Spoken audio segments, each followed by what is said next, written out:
ดี๋ยวกี่ลาวๆได้เนาะเลยลาวๆแซ่บ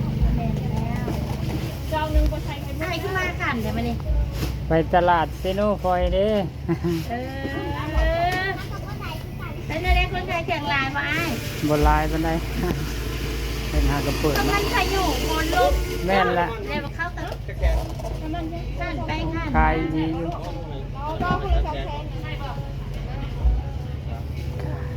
เครื่องป้าของลุงก็ขายดีอยู่ที่ไหนฮะ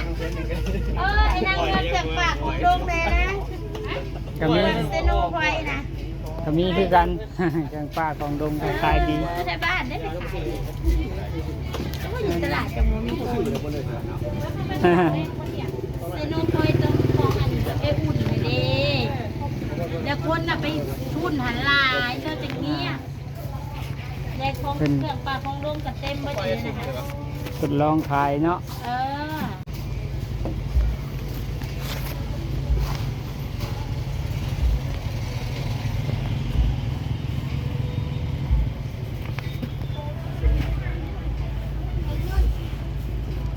มือแต่เก้าเนาะคนลายเนาะมือนี่คนน้อยลงเลยได้2 ห้านเลยคนโต๊ะบ่ค่ะคนได้ขายป่ะแน่นละเนาะไปกับไปย่างมาย่างคนนี่แหละ2 ห้านกับเฮ็ดบ่ไหวเด้มือมันลายอันได้ขายของคนได้ย่างเนี่ยคนได้ขายจะมันบ่ไหวนะแล้วก็ง่ายมั้ยง่ายก็พอมันหายไปไหนข้าวผัดตัวอย่าง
ใจสั่น